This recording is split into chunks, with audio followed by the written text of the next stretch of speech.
Have you ever wanted to get started growing your own plants from seed, but didn't know where to get started? You gone online and you see an elaborate setup like I got back here and thought, it's not worth the time or the money to put in on something like this. Well, I'm gonna go ahead and show you guys how this elaborate setup works, what I all got back here, and how you can just start so simple with just some simple things that you have around the house and do it on the cheap if you need to. So let's get started. First thing that you're gonna need for seed starting is one, you're gonna need a place. Whether it be down in the basement with some grow lights like I got back here, or upstairs in a sunny windowsill. Either one will work just fine. You'll still get seed starts and you'll have them start out just fine. So let's start off with the cheap and easy, simple way of doing this. All you need is a room with a sunny window, preferably a south-facing window where all that sun will come in from the wintertime because that sun's a little bit lower in the sky and all that sun will come into that window. That's preferably what you would like to have. If you got a west-facing window, an east-facing window, those work just fine as well. But preferably if you have a south-facing window, that works just fine. And just simply a table or something to put those seeds on. You need to have a container that you could just easily put them on. And that's really all you need to get started. Something so simple, something really easy that you can get started without spending any extra money except for the dirt and the seed packet. I have mine down here in my basement. I have some grow lights set up. These grow lights, they're actually shop lights, so they're not real expensive. By the way, I will have all kinds of links down below to different things. If you see something that you like, click on those links. I do have to say they're Amazon affiliate links, so a little portion of the sales does come to me. There's no cost to you. Just want to be totally transparent and honest here. I have simple shop lights back here. I purchased these things. Matter of fact, they come in different bundles, and I've broken up the bundles. I got plenty of light for each shelf on there. So something as simple as a shop light does you good. One thing to note, these aren't real good grow lights. They won't grow robust flowers because they are missing some of the spectrums, some colors in the spectrum that will tend to get things to grow fruit and tend to things get to grow flowers, different things like that. But these lights will work out real well for growing leafy greens, and that's all we're working on right now. As a matter of fact, to get our starts, we want to have leafy vegetables or flowers that we can put out in the garden, and then we can let the sunlight and nature do its thing once we get them outside. But these grow lights work perfectly fine for me. So I would say these are probably the middle of the road grow lights that I have. You have your cheap option, which is the south facing window. You have the middle of the road grow lights, which I have. And then there are some more expensive ones. These more expensive ones, they get into a little bit more colors. You can definitely grow things that are gonna fruit. You can do that, all kinds of things like that with some of these more advanced grow lights. But you do not need to spend a ton of money on grow lights. One thing I look for with these shop lights is just to make sure that they are in the right Kelvin range, so that they have the right growing lights. You don't want a warm light; you want a bright blue light, something that'll produce a simulation of a sunlight. Another thing that helps very much with these would be a timer. You can get one of those old mechanical timers. You can take it and set it for. I usually just have mine set for 16 hours. I have a home plug that I plugged in there that kind of goes on my devices that I can set the timer to go on and off at certain times. I do that through my phone. Like I said, I like to be a little techie sometimes, so that helps out. And then if I need to turn them off for some reason or another, I can turn them off as well. Now, you'll also notice too, back here, I do have two gigantic shelves. These shelves are probably a little bit overkill because they can hold a lot more weight than what these plants are putting out and what the dirt is on them. But I feel like I really like them because they are wired shelves. They have a wide enough area for my grow trays. They also give me an ability to make adjustments on height on terms of where the light is. You want that light as close as possible to the plant when it's starting off because it needs to have that simulated sunlight, and then you move it as it grows up. I got it simulated to where I can take it from one short shelf to an intermediate shelf to a long shelf and so forth. That's something that I found was very useful when I was looking at shelves. I do have a link for these shelves in my in the Amazon links down below as well. The next thing that you could use, which isn't necessary at all, but it does help, especially with like your tomatoes and your peppers and those plants that want to be hot, are heat mats. Now these heat mats, they are fairly cheap, and they just plug right into the wall, into a regular outlet. They do have pretty long cords, which is nice. This right here is a 10 by 20 by 0.75, so 10 inches long by 20 inches. So this fits one of your 10-20 trays. We'll get into that a little later. I do have a couple of them that are 4 foot long. I got a couple of them that are a little bit wider. Those heat mats, you put your tray on them. They do heat up the soil, simulates being in the summertime, simulates trying to get that soil to grow, those peppers and different things like that. Like I said, maybe just use the heat mat on your kitchen table. If you want things to germinate, another nice little trick is if you have a refrigerator, you could put your tray or whatever you have up on top of the refrigerator till things start sprouting. What that'll do is that'll warm up the soil, get that germination going, and then you'll be able to get the sprouts to go, and then you can put that on your table next to your south-facing window. You can also put it over a heat register or something along the lines of that as well, if you do not want to use those heat mats. I got links down to heat mats down below as well. You'll find out I have links for everything on here. Use them, don't use them. Like I said, I just want to be transparent. I'm just trying to help you guys out. I do make a little bit of money on that. So the next thing you are definitely going to need, other than your soil, your seed, and your light source, and a place to put them, is going to be a container to put your seedlings in, to put your dirt in, to grow them in. Now you can use a simple cup. A lot of people like egg cartons because you got your separate little spaces that are in here. Definitely egg cartons are great. They'll hold the moisture in. You can put your soil in there, and you'll have a little pod for each one. Good way to recycle. Good way to do this on the cheap. Now, I will tell you, I started out with a kit that looked, actually, these are the kits that I started out with. This one right here is a simple 6-cell tray. And yes, it's dirty. But if you notice, it's got holes on the bottom of it, and it's got a place to hold the water. So if you want to water from underneath, fill this up with water, put this on top, and then it comes with a humidity dome. The humidity dome has a place where you can open it up to let air in and out. Great for starting seeds, especially if you're starting something that needs to be warm. You put this on the heat mat. It's like a little mini greenhouse in there, which works out fantastic. This right here is a 6-cell. I do have a 12-cell here. You can see the bit of difference there. This one here, you don't have to up pot as near as often. This one, you can get more seeds in. So they both fit in. They both fit in the trays. You order these. It comes out complete as a kit. I think they come in like 10 packs. Now, what I stopped doing was I stopped using these like I should be. Matter of fact, like celery seeds, I'll just fill the bottom of this with dirt and get some water in there and sprinkle my celery seeds on top, because those celery seeds, it's impossible to get about 2-3 seeds in each one of these. So I just put them in here, sprinkle them in here. Once they get a little bit bigger, then I'll either pot them into one of these, or a bigger pot. I usually tend to wait to do as minimal work as I can. So I'll wait to do them up in a bigger pot. The next thing that you can do is you can get what they call 10-20 trays. These are 10 inches wide, 20 inches long. 10-20 trays. Now, I highly suggest if you're going to get some of these, get the heavy duty ones. There's nothing more frustrating than if you're going to pick up this and it just bows in the middle. Don't spend money on cheap ones. I would definitely go ahead and get yourself some good ones. Now, I've gotten good extra heavy duty ones from Greenhouse Megastore.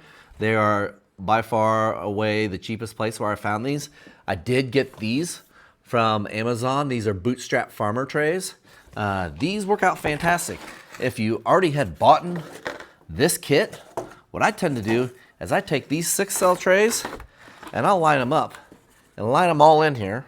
And then that way, if I have to water, I only have to water one tray instead of, 6 of these trays?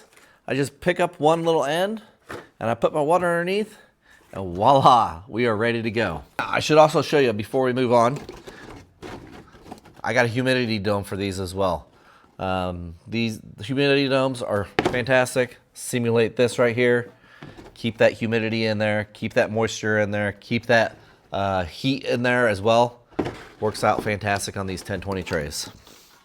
Now, I am experimenting with this year, since I bought these Bootstrap Farmer heavy duty ones, just so you guys have an Amazon link on them. I bought their air cell pruning trays. These have little, I don't know if you can see that in there, but they have little slits on the inside. And then they also have little holes on the inside to allow air to go through, so you can get some air circulation in there so you don't get root rot. And they fit ever so nicely in here. Now, I haven't grown with these yet, but I have filled up 4 of these trays. These are 72 cell trays that I have. I fit 4 of them on there. I foresee this being an excellent investment. These likewise are heavy duty. And the nice thing about them too is they got these little holes on the bottom that you can just shove your finger through to poke the seedlings out. If I go with these guys, you'll notice I got dents and everything on these guys. So I'm sitting there, I'm trying to get in there and I'm trying to wiggle all that dirt out to get that seedling out, so I'm not disrupting the roots or anything like that. I have a feeling these are gonna be the way to go. Stay tuned. Click that subscribe button. You'll be able to watch me as my journey with these things. So I think that they're gonna be fantastic. Like I said, I got 5 of them. Once I got them in, I'm really thinking I want to be shooting to order some more. Again, links are in the comment, or links are down below in the description for these. What do you guys use? Have you guys used the little guys like this? Do you guys use the big trays? Do you use egg cartons? I know a lot of people like to use solo cups. Is that something that you used in the past? I know they do a 2-cup method where you put the water down below, put the other one in that has holes in the bottom so you can easily water. I just find that for me, I'd rather water once versus 72 times. It's just easier, quicker. I might be lazy. Who knows? And speaking of watering, it is handy to have some type of watering container around. Now, you might think, well, what's with the spray bottle? Well, when you got new seedlings, it's nice and easy just to take the spray bottle and spray on top. Have you ever tried to water from on top? If you're gonna water over something that doesn't have holes in it and have to water over the top, you're gonna disrupt that soil, and those seedlings are gonna be all over the place, and you're not gonna get good germination. So the spray bottle does help out tremendously on that aspect if you need to water the top of it. Very rarely do you have to water the top, but I highly suggest getting this if you are. But if you have these humidity domes, very rarely you have to water from the top. Now I suggest getting yourself a container that you can put some water in. I'm down in my basement. Luckily the hose is not too far off. I actually tied it into my hot water heater so we can fill up real easy. I'm not running up and down the stairs a billion thousand times.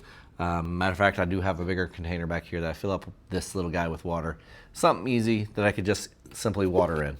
So that is something that's very simple. Now, if you got a south-facing window and you're doing it on the cheap, whatever you have around the house, use a cup of water. Now, once your seedlings have grown in size, you're going to want to do what they call up potting. So let's say you're taking this egg carton here. You're only going to have like a little tiny space for these roots to grow. And if you keep this in, you plant pepper seeds in here right now, and you got 3 months before you're going to plant out your peppers, 2 months before you're going to plant out your peppers, those peppers are going to be root bound by the time they come out and already out in the garden. You're going to want to give them more space. Now, one thing I've done in the past is just buy some cups. If you buy some cups, simply poke some holes in the bottom of them, grab this ever most valuable 1020 tray, which I highly suggest you get, and you can just line your cups all in this tray. Easy watering, simple. If you have a a 9x11 baking sheet or a 9x11 baking pan, you can put them in there. Pretty simple, I tell you. You can do that on the cheap. Now there are other ones that you can purchase. I have several of them here. I have these. I can get about 18 of these in the trays, in these 10-20 trays. They fit in there. Give me plenty more room for the roots to grow. These are usually pretty good for peppers. I have these, which are taller than these.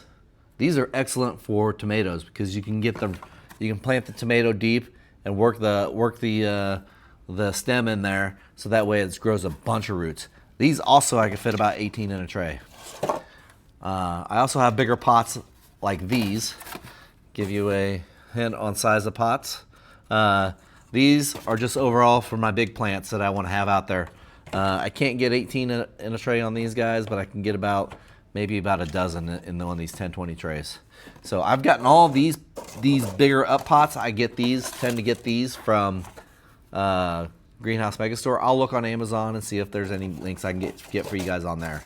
But definitely, if you're going to be starting seeds way early, you probably need to get some of these things that you're going to want to up pot. Now, if you start your seeds on time, typically something like this with the 6 cell would be ideal, because you could take these and plant these out directly out in the garden. But if you're over ambitious, like some of us are, I mean, admit it. Is it a fault? I don't want to say it's a fault, but we're just overly ambitious. Sometimes you need to have the big pots. Oh, and silly me, I forgot one of the most vital pieces of information that you are going to need for seed starting. When you start your seeds, if you're starting as many shelves as I'm doing back there, you're definitely going to want to have some type of label. Now, these labels are cheap. I highly suggest getting a label with a CD marker pen, something that's not going to wear off if you get it wet. Last thing you want to do is mark everything and then all of a sudden things aren't marked anymore. But you do need to mark your plants, because early on you're not going to be able to tell a sweet pepper from a hot pepper, and you don't want to have that mistake, let me tell you. So you got to make sure that you got everything all labeled. These cups, you can see I do have some labelings on there. If you have cups, you could probably just write them on there. Take a good pen, a Sharpie, something that's not going to wash off. Definitely label them. If you're doing all these little trays, you can definitely put them into the tray. That really helps. You don't have to label each plant. A lot of times I'm planting 6 of something, or if I'm planting, let's say, a dozen peppers, one label works out fine until you go through and then you up pot. Then you probably should label each one. Unless you got a whole tray, 18 peppers, you just put one label in for the whole tray. And just because I stumbled on this last year, out of how many years have I been gardening and planting seeds, I always try to write, orange, icicle, tomato on these things. And I would do orange, O-R-N-A, down the side. No, flip the dang thing over. Write it like right to left, like a normal human being. Something so simple. I might be an idiot for telling you that, but I was the idiot that was not writing them. I was just writing them up and down. Simple tricks. We live, we learn, folks. Live and learn. You might also ask, hey Doug, what is up with all the garbage bags over the grow room up here? Well, last few years I've been having problems because I am growing in my basement, and the house is set to 67 degrees. The basement is typically a lot cooler than the upstairs, so we're looking maybe 65, 63 degrees down here. I need to have a little greenhouse effect down here, get those peppers so that they are in a 70 plus growing area. So anything warmer that I'm going to use this year, I'm going to be putting on the inside of those bags. This shelf over here, I still got one more bag to put down, but basically the garbage bag goes on top and it drapes over the side, and underneath I got a heat mat, and that'll keep that air in there. Yes, the air can still circulate and move around. Basically, I'm just trapping the heat inside of there. It's one way of doing it. I know some people try to use some greenhouse plastic that can do all that kind of stuff. But this is just going to help keep things nice and warm and give me a little tropical feel whenever it's, -5 out here in our Illinois winters. Oh, and speaking of airflow, it is helpful to have some type of fan or something in there to blow across those seedlings. You put this so it blows across the seedlings. One, it's going to help them before they go outside, because that wind is usually the most brutal part of hardening them off. They're all nice and cozy down in my basement, no wind at all. Those stems are really weak. This will cause your stems to be nice and strong. It will help out with moving the air around, especially in the tarped off areas, moving that air around so things don't get moldy and disgusting in there. It's good to have that airflow, and it also will help that plants. Now I got some small little fans that I can put in there, and I also have just a normal house fan, one of those oscillating ones. Just kind of goes back and forth like that. Just gonna put that and put it right in front and just let that thing blow on those plants, and that'll give those plants some that extra strength that they need, and it'll just help you out in the future when you go out to harden them off. They're not going to have to take the blunt of the wind, and they're also not going to have to take the blunt of the sun at the same time. They'll just have to take the blunt of the sun because they're used to having the wind blowing on them. So that is another tip that I would highly suggest. These fans are pretty cheap. Got these off of Amazon. They're little USB fans. They got little adapters you can just plug right into, stack them on your shelf. But any ordinary house fan will work. If you don't have a fan, when your plants are in there, just take your hand and just kind of graze over them like this, like you're kind of like you're petting them. Do that a couple times a day. Once before you leave for work, once when you get home from work, another time before you go to bed.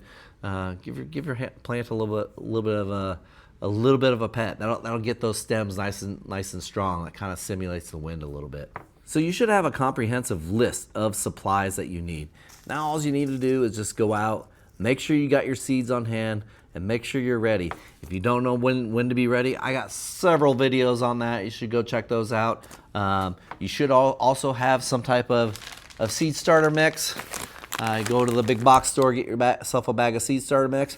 Or if you're doing a lot of seeds and you want to do it on the cheap, go check out my video. I got one, how I made some DIY seed starter mix. It will definitely save you some cash.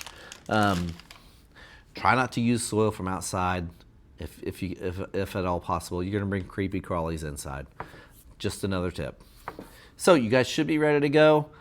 Got any other questions? Leave them down in the comments below. Like always, if you like this content, don't forget to hit that subscribe button. Give me a thumbs up. There's this thing called hyping a video. Swipe on your comments, click on that hype, and it gives me more points and makes my video more available to others, so other people can see this, so we can get that information out there. Cheers, everybody, and God bless.